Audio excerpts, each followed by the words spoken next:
Hey, English 150 students, let's take a trip. Okay guys, so I wanted to show you how to do this assignment, or how I'm doing this assignment. So what I've got is I'm gonna go to Walmart. I'm gonna go to the school supply section, and I'm going to look at the notebooks that they've got there and start taking some notes. I already decided what some of the factors are that make a notebook better than another notebook. So I'm gonna go find 10 versions, take some notes, and use that to come back and make my chart. That's the idea. I learned quite a bit on this trip. I thought that the number of pages in the notebook would matter and that the paper quality would matter when I was writing about it, kind of free writing before. But after testing them out, those didn't matter too much as the cover, the way it was bound, and the lines. And I didn't really figure that out until I was in the store testing things and writing notes. I like graph paper the best. I really hate when they're perforated. And these are all things I figured out, just being in the store. So here's what I came up with on my trip. It's a bit of a mess, and I ended up having more categories than I had room for. So the next thing that I did was come home and organize all this into a spreadsheet so that I could make more sense of it.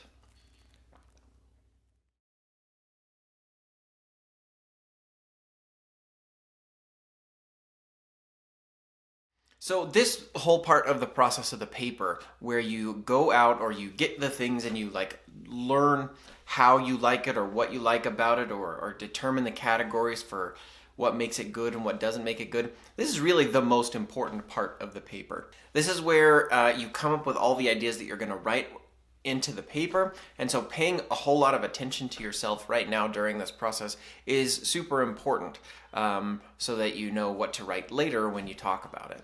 So the next thing I did was give each possibility in each category a ranking number. So for example, I ranked dotted notebooks higher than college ruled and wide ruled higher than college ruled. I gave each cover type a number. I took away points if it was perforated. And then I just added up the numbers and ended up with my quality ranking for each notebook. So then I used Excel to turn this into a chart for me automatically. I just used the generate chart function. So then I spent the next 7 minutes fighting with Excel to label the points in the chart to get it to look the way I wanted, and I still wasn't really satisfied with the results. It still hadn't labeled the axes, the up and down axes on the chart, and I couldn't figure out how to do that. So then I tried to use a few free online scatter plot generators. You can see a couple of them here. I don't really recommend any of the ones I used.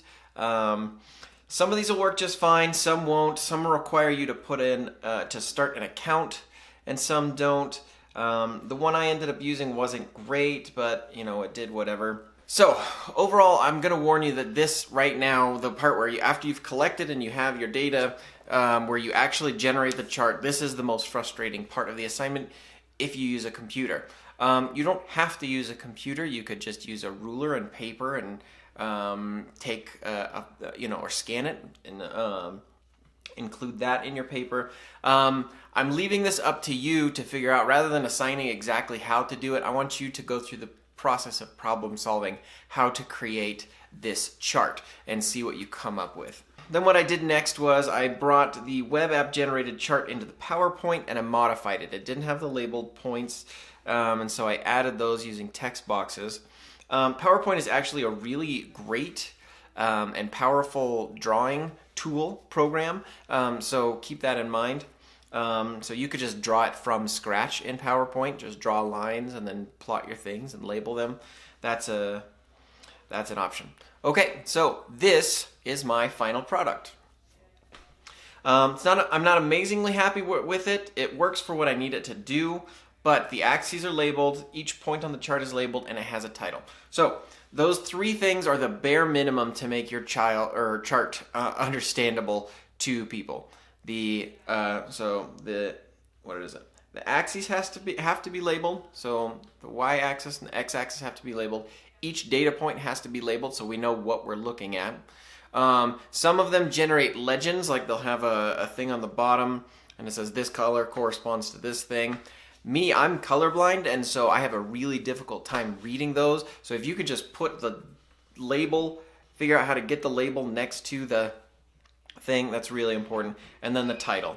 You need that so that we know what's going on, and we can understand what it is. So if you have those three things, then you've got the bare minimum. All right, so good luck. Let me know if you're running into trouble. This is going to be difficult for some of you, and it's going to be super easy for some of you. So next week, your peers are going to review your charts by reading them, and you're not going to, you'll see what it is. So that's the baby science chart. Good luck with that. We'll see ya.